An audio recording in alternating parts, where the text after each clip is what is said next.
Di saat Anda lemah, berhenti sejenak. Jangan tonton TV berita-berita yang melemahkan iman, yang menakutkan dan membuat Anda semakin putus asa. Berhenti ngobrol sama orang-orang yang selalu bawa kabar buruk, apalagi kabar burung. Ambil waktu, dengar firman Tuhan dan perkatakan. Terus bersyukur, katakan aku percaya. Terima kasih Tuhan, aku percaya. Jangan menyerah, terus berusaha. Ulang-ulang katakan, Tuhan adalah gembalaku, takkan kekurangan aku. Sekalipun aku berjalan dalam lembah kekelaman, aku tidak takut bahaya, sebab Engkau besertaku. Katakan kebajikan dan kemurahan belaka akan mengikuti aku, sebut namamu.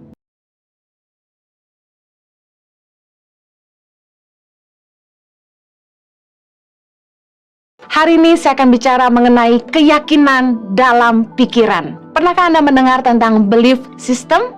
Landasan keyakinan dalam pikiran kita. Kita sebut dengan belief system. Hati-hati dengan apa yang Anda percayai, karena itu akan menjadi keyakinan dalam pikiran Anda. Keyakinan dalam pikiran atau belief system kita yang mendrive perilaku kita. Dan juga keputusan-keputusan yang kita ambil itu berdasarkan keyakinan dalam pikiran kita.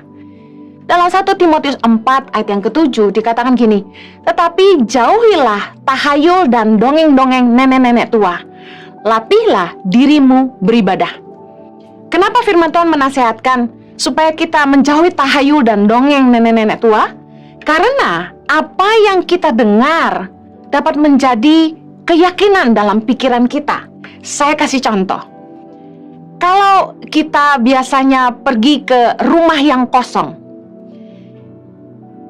kata dongeng, kita harus ketuk pintu atau pencet bel dahulu sebelum masuk. Supaya apa? Supaya permisi kepada roh-roh yang ada di dalam rumah, katanya. Kemudian ada lagi dongeng tahayul yang lain. Kalau ada orang mau bikin hajatan, mereka harus tancap cabai yang ditusuk sate di depan rumah supaya jangan sampai hujan, katanya.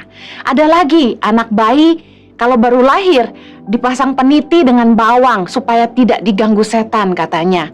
Kemudian ada lagi, kita kalau bilang, oh ini tempat keramat, biasanya kalau kita mau lewat, kita nyalakan klakson atau kita bilang permisi, cucu mau lewat dan sebagainya. Nah, kenapa kita lakukan itu? Karena kita mempercayai dongeng-dongeng atau tahayul-tahayul.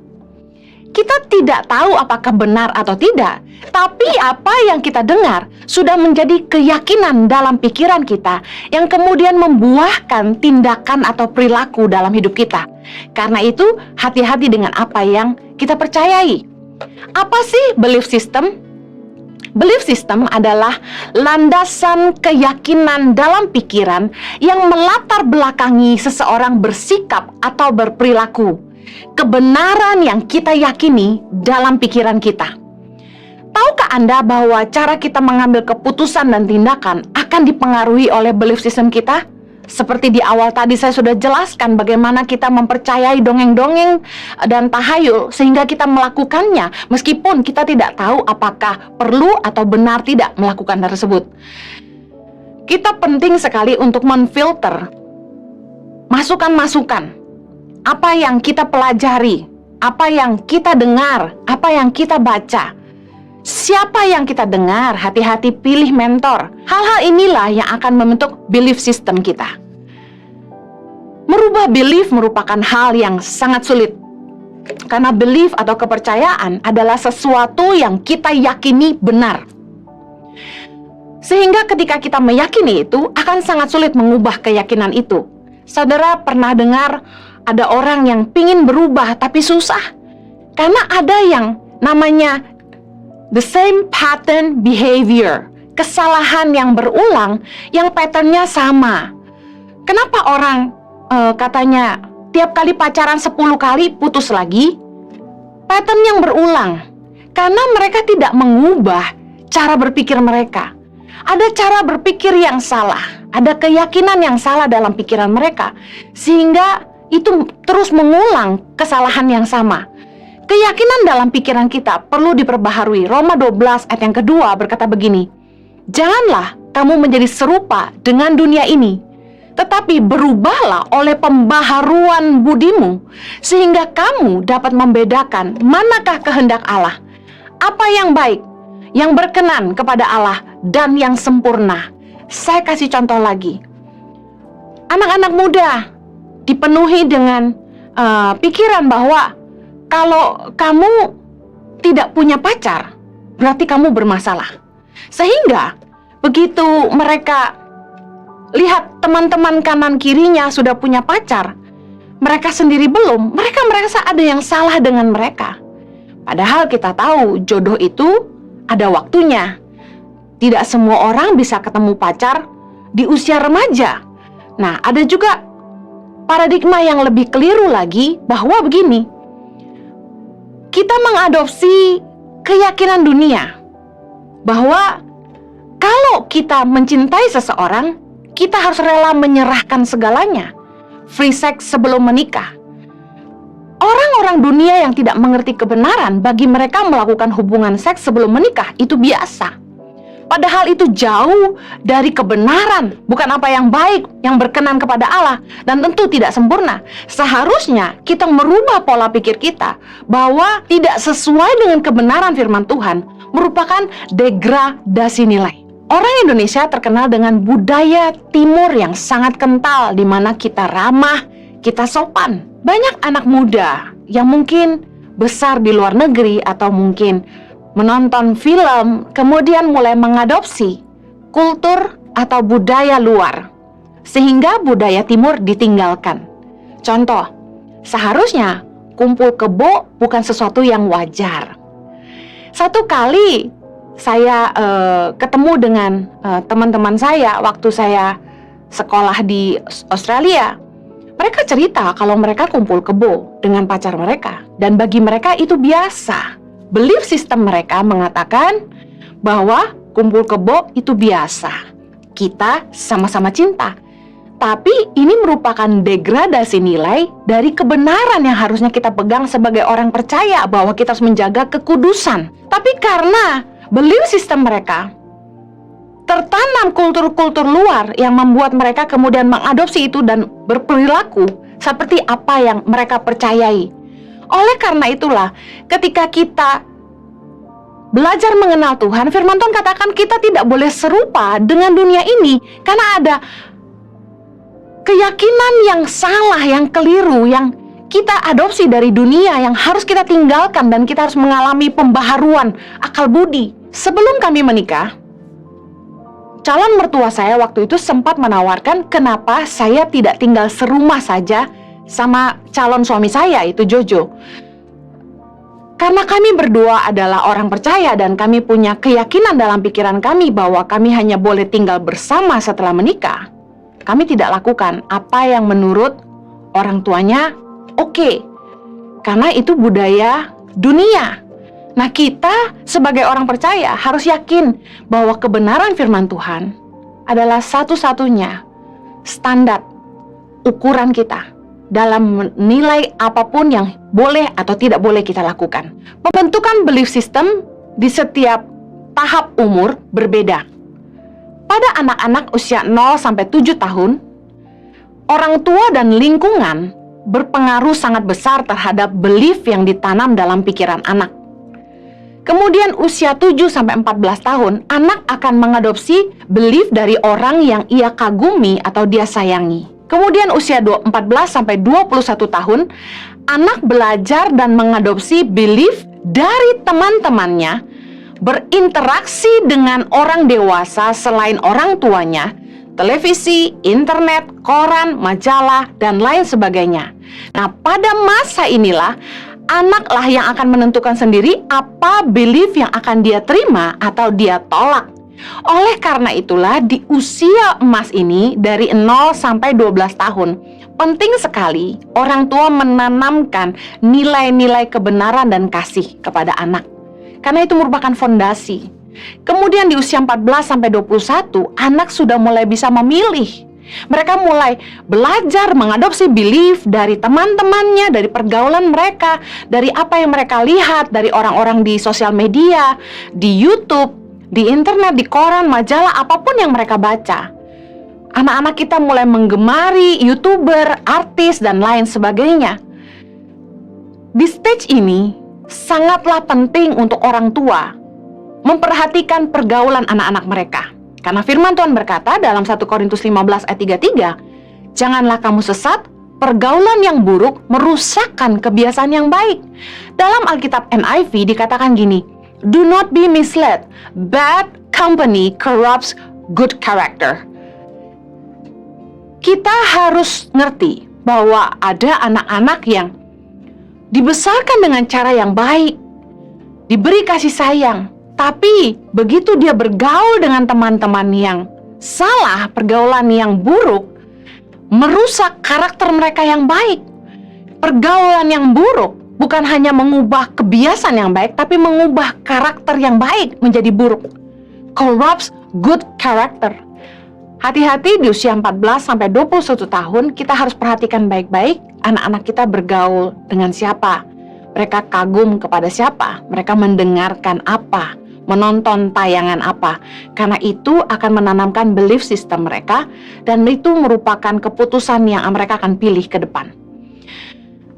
Saya ingin bertanya hari ini, dari mana sumber belief system kita sebagai orang percaya? Roma 10 ayat 17 berkata gini, jadi, iman timbul dari pendengaran, dan pendengaran oleh firman Kristus. Kemudian dalam Matius 6 ayat 22 dikatakan begini, mata adalah pelita tubuh. Jika matamu baik, teranglah seluruh tubuhmu. Firman Tuhan mengajar kita, jangan terus menonton atau membaca berita atau komen yang melemahkan iman kita. Jangan beri telinga, jangan dengar omongan-omongan negatif atau apapun yang melemahkan iman kita. Saya tahu saat-saat ini kita sedang hidup di masa-masa yang tidak mudah. Banyak yang menjadi lemah dan mungkin hampir putus asa. Karena itu, jangan beri mata kita dan telinga kita kepada hal-hal yang melemahkan kita, yang mengambil semangat kita dan membuat kita kehilangan iman kita. Beberapa orang tidak tahu bagaimana menggunakan mulutnya dan jarinya dengan benar, sehingga kadang-kadang komen-komen mereka mungkin di sosial media kita, suara-suara mereka tidak membangun sama sekali, malah melemahkan kita. Saya memilih untuk mendelete setiap komen yang negatif, yang menyerang. Saya memilih tidak meresponi komen-komen negatif orang. Karena kita tidak bisa menyenangkan semua orang. Kalau kesalahan kita yang kecil saja mereka bisa besar-besarkan, saya yakin mereka orang-orang yang tidak mengasihi kita. Karena kasih itu menutupi banyak sekali pelanggaran. Kalau hanya kesalahan sedikit mereka besar-besarkan, berarti mereka bukan orang-orang yang mengasihi kita. Pilih orang-orang yang mengasihi kita. Kalaupun mereka menegur, mereka memberi nasihat, mereka memberi nasihat itu menegur kita untuk kebaikan kita. Saya ingin mengingatkan, jangan beri matamu dan telingamu untuk hal-hal yang melemahkan imanmu. Set your belief in the word. Tutup telinga kita kepada dunia dan dengarkan suara Allah. Pakai waktu kita untuk mendengarkan firman Tuhan. Lebih baik pakai waktu kita untuk baca firman, dengar firman, daripada kita dibuat lemah dengan lihat berita-berita yang begitu gawat hari-hari ini. Saya lihat beritanya nggak ada yang berubah. Sama-sama terus dan semakin menakutkan. Di masa-masa sulit, hal terakhir yang kita butuhkan adalah perkataan yang negatif, tontonan yang negatif yang melemahkan iman kita. Efesus 4 ayat 29 berkata, janganlah ada perkataan kotor keluar dari mulutmu, tetapi pakailah perkataan yang baik untuk membangun di mana perlu, supaya mereka yang mendengarnya beroleh kasih karunia. Penting sekali di masa-masa sulit ini kita filter suara yang kita dengar. Jangan dengerin perkataan yang gak membangun. Karena harusnya orang memakai perkataan yang baik untuk membangun, supaya yang mendengarnya beroleh kasih karunia. Kita tahu banyak orang lemah. Oleh karena itu, jangan tembakan panah-panah api yang membuat mereka semakin lemah. Harusnya kita saling membangun, saling menghibur, saling menguatkan, saling mendoakan. Amsal 18 ayat 14, orang yang bersemangat dapat menanggung penderitaannya, Tapi siapa akan memulihkan semangat yang patah? Siapa yang bisa memulihkan semangat yang patah? Tidak sedikit orang yang menyerah dan kemudian mengakhiri hidupnya. Kita harus saling memberi semangat. Karena begitu kita semangat, sekalipun kita sakit, kita punya semangat untuk sembuh. Kita ingin cepat sembuh. Kita pasti akan bisa menanggung penderitaan kita. Jangan biarkan orang melemahkan kita. Justru harusnya di tengah-tengah keluarga, di dalam rumah tangga, suami istri saling menguatkan, saling memberi semangat. Istri harusnya bisa menguatkan suaminya, memberi semangat suaminya. Dan sebaliknya, kita juga menyemangati anak-anak kita untuk terus belajar. Mereka bisa Google belajar apa saja. Jangan sampai kita malah memarahi, membuat atmosfer rumah tidak nyaman, menekan, merongrong. Karena orang yang bersemangatlah yang bisa menanggung penderitaannya. Ingat, ini masa-masa yang tidak mudah. Kita mau tidak ada yang menyerah. Amsal 17 ayat 22, hati yang gembira adalah obat yang manjur, tetapi semangat yang patah mengeringkan tulang. Kelilingi dirimu dengan orang-orang yang bersukacita, orang-orang yang bergembira, orang-orang yang membuat kita semangat, karena sukacita itu menular. Kalau Anda bertemu dengan orang-orang yang penuh sukacita, Anda pun ikut sukacita.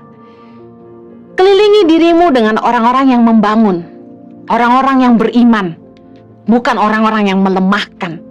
Jangan jadi orang yang selalu membicarakan masalah. Jangan jadi orang yang selalu membawa berita buruk, berita burung apalagi. Jadilah orang yang membawa berita baik. Jadilah orang yang memberi semangat, membawa cerita yang lucu, yang menyenangkan.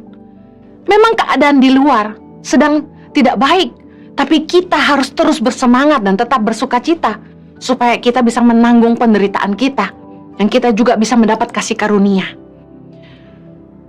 Siapa yang Anda izinkan bicara dalam hidup Anda akan menentukan apa yang Anda yakini dalam pikiran Anda. Ketika Anda punya masalah, penting sekali untuk memperhatikan siapa yang Anda mintai pendapat. Amsal 13 ayat 20, siapa bergaul dengan orang bijak menjadi bijak, tetapi siapa berteman dengan orang bebal menjadi malang. Dalam bahasa Inggrisnya, dalam New Living Translation dikatakan begini, walk with the wise and become wise, associate with the fools and get in trouble. Artinya, berjalanlah dengan orang bijak, Anda akan menjadi bijak. Bergaul dengan orang bodoh, Anda akan dapat masalah. Hati-hati jangan sampai minta nasihat sama orang-orang yang nggak ngerti masalah Anda. Jangan minta nasihat sama orang-orang bodoh yang nggak ngerti kebenaran firman Tuhan. Mazmur 1 ayat 1 berkata gini, berbahagialah orang yang tidak berjalan menurut nasihat orang fasik, yang tidak berdiri di jalan orang berdosa, dan yang tidak duduk dalam kumpulan pencemooh. Di masa-masa sulit, jangan dengar nasihat orang yang nggak ngerti kebenaran. Jangan malah ikut-ikutan melakukan kesalahan, melakukan dosa, melakukan kejahatan. Jangan duduk, jangan nongkrong sama orang-orang yang tukang gosip. Anda akan buang waktu Anda. Pakai waktu ini untuk mendengar kebenaran. Tidak hanya mendengar, tapi mengerti dan menghidupi kebenaran firman Tuhan. Iblis akan selalu menuduh kita, melemahkan kita, dan menyerang pikiran kita supaya kita kehilangan iman. Yohanes 8:44 berkata, iblis adalah pendusta dan bapa segala dusta. Jangan biarkan iblis meracuni pikiran kita dan membuat kita mempercayai yang salah. Saya tiap kali ketemu dengan teman-teman, ada yang responnya selalu negatif. Ya hidup beginilah, ya bisnis susah, ya uang gak ada, dan sebagainya. Padahal saya tahu sebenarnya dia baik-baik saja. Saya sering sampaikan ke teman-teman saya dan saya bilang gini, lihat masih banyak orang-orang yang mau makan tuh susah. Orang-orang yang untuk tempat tinggal saja nggak ada. Kalau kalian masih punya simpanan, masih bisa nyaman dan punya rumah tinggal yang luar biasa, kalian harus berhenti mengeluh. Kita harusnya belajar mengucap syukur. Di dalam segala keadaan, itu bukti kasih kita kepada Allah. Bukan hanya bersyukur ketika kita diberkati dan merasa semuanya dicukupi, tetapi dalam keadaan apapun kita harusnya mengucap syukur. Karena hidup kita adalah milik Allah. Kita harus terus memaksa diri kita untuk mendengar dan memperkatakan firman Tuhan, supaya hanya firman Tuhan yang menjadi landasan keyakinan dalam pikiran kita. Isi kepalamu dengan firman Tuhan. Baca, renungkan, dengar khotbah di YouTube. Kita harus memiliki keyakinan yang kokoh dalam firman Tuhan, supaya setiap tindakan yang lahir dari hidup kita sesuai dengan kebenaran firman. Masalah apapun yang kita hadapi, keputusan apapun yang harus kita ambil, harusnya firman Tuhan jadi landasan keyakinan dalam pikiran kita. Jangan lihat keadaan, tapi percayai janji Tuhan. Roma 1, Injil itu kekuatan Allah.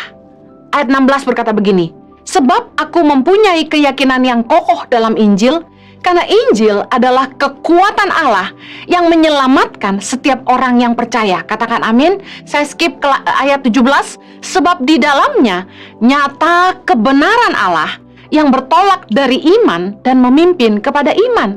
Seperti ada tertulis, orang benar akan hidup oleh iman. Katakan sama-sama, orang benar akan hidup oleh iman.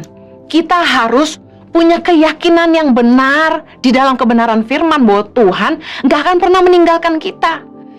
Perkatakan firman dan bangun iman. Dengar firman Tuhan, lakukan dan perkatakan. Jangan terus mendengarkan dan bahkan menyebarkan berita-berita yang menakutkan dan melemahkan. Ayo deklarasi firman Tuhan. Saya ingin ajak saudara untuk praktek sama-sama. Lukas 1 ayat 37. Saat keadaanmu terjepit, baca ini keras-keras. Sebab bagi Allah tidak ada yang mustahil. Saya berharap Anda di rumah katakan amin. Markus 9 ayat 23. Tidak ada yang mustahil bagi orang yang percaya. Kalau kita percaya, tidak ada yang mustahil bagi Tuhan. Tuhan itu sanggup melakukan segala sesuatu. Jangan batasi Tuhan dengan pikiranmu. Tuhan sanggup bekerja melampaui pemikiran manusia. Jalan Tuhan itu nggak bisa kita pikirkan, tapi Tuhan sanggup menyediakan.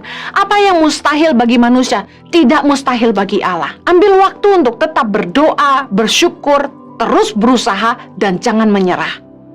Saya nggak bilang Anda dalam keadaan ini hanya baca firman dan berdoa saja, tapi ingat, iman tanpa perbuatan adalah sia-sia. Kita harus terus berusaha dan nggak boleh menyerah. Mari kita baca sama-sama lagi Mazmur 23. Tuhan gembalaku yang baik. Dikatakan dalam Mazmur Daud, Tuhan adalah gembalaku, takkan kekurangan aku. Saat keadaan kita terjepit dan keadaan serba sedikit, ayo kuatkan hatimu dengan membaca ayat ini. Tuhan adalah gembalaku, takkan kekurangan aku. Saya percaya kalau kita punya ternak di rumah, kita nggak akan membiarkan ternak kita kelaparan. Kita lihat ternak kita kurus aja kita kasihan. Apalagi Bapa di sorga. Tuhan adalah gembala kita. Tuhan gak akan biarkan kita kekurangan. Percayalah bahwa di dalam ayat 4, sekalipun aku berjalan dalam lembah kekelaman, aku tidak takut bahaya, sebab Tuhan besertaku. Gadamu dan tongkatmu, itulah yang menghibur aku. Ayat 5, engkau menyediakan hidangan bagiku di hadapan lawanku. Engkau mengurapi kepalaku dengan minyak. Pialaku penuh melimpah. Kebajikan dan kemurahan belaka akan mengikuti aku seumur hidupku. Dan aku akan diam dalam rumah Tuhan sepanjang masa. Di saat Anda lemah, berhenti sejenak.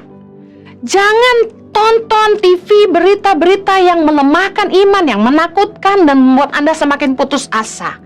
Berhenti ngobrol sama orang-orang yang selalu bawa kabar buruk, apalagi kabar burung. Ambil waktu, dengar firman Tuhan dan perkatakan.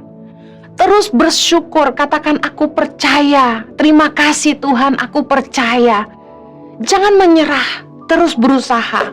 Ulang-ulang katakan, Tuhan adalah gembalaku, takkan kekurangan aku. Sekalipun aku berjalan dalam lembah kekelaman, aku tidak takut bahaya, sebab engkau besertaku. Katakan kebajikan dan kemurahan belaka akan mengikuti aku, sebut namamu seumur hidupku. Amin. Bagi Anda yang sakit hari ini, bagi Anda yang mungkin terpapar oleh COVID, ayo punya semangat untuk aku mau sembuh. Bersyukur, saya tahu bagaimana rasanya karena saya sudah pernah terpapar COVID. Badan sakit semua, tidak nafsu makan, rasanya lemas, pusing dan sebagainya. Tapi dengar, Ayo deklarasi firman Tuhan, bangkitkan imanmu. Iman timbul dari pendengaran akan firman Tuhan. Baca Mazmur 41, doa minta penyembuhan. Dikatakan berbahagialah orang yang memperhatikan orang lemah. Tuhan akan meluputkan dia pada waktu celaka. Amin. Kemudian ayat kedua bilang gini, Tuhan akan melindungi dia dan memelihara nyawanya, sehingga ia disebut berbahagia di bumi. Engkau tak akan membiarkan dia dipermainkan musuhnya. Ayat yang ketiga, bagi Anda yang sakit, deklarasi sama-sama. Tuhan membantu dia di ranjangnya waktu sakit. Di tempat tidurnya, kau pulihkannya sama sekali dari sakitnya. Katakan, terima kasih Tuhan, aku percaya Engkau akan membantu aku di ranjangku waktu sakit. Bahkan di tempat tidurku, Engkau akan memulihkan aku dari sakitku. Jangan putus asa. Bangun belief sistem kita. Kebenaran dalam pikiran kita adalah firman Tuhan. Jangan bangun kebenaran dalam pikiran dari apa kata orang. Bangun kebenaran dalam pikiran Anda dalam kebenaran firman. Berubahlah oleh pembaharuan budimu. Jangan jadi serupa dengan dunia ini. Kita tahu, sekedar tahu, tapi jangan sampai itu jadi iman kita. Percayalah bahwa Tuhan sanggup melakukan apapun yang mustahil. Tuhan sanggup memperbaiki keadaan kita. 1000 orang rebah di kanan kiri kita, tapi Tuhan sanggup membuat kita terus berdiri. Saya berdoa Tuhan menguatkan dan terus memberkati Anda. Dan bagi yang sakit, kiranya bilu-bilu kuasa darah Yesus menyembuhkan Anda segera. Mari kita berdoa. Bapa di sorga, kami bersyukur buat anugerah-Mu. Biar kiranya Tuhan kami boleh menanamkan kebenaran firman-Mu menjadi landasan kebenaran dalam pikiran kami. Sehingga kami menghidupi kebenaran. Iman kami dibangun Tuhan. Tuhan tolong beri kami hati yang bijaksana. Agar kiranya Tuhan kami boleh terus kuat dan semangat menjalani hidup kami. Demi nama Yesus kami berdoa. Amen.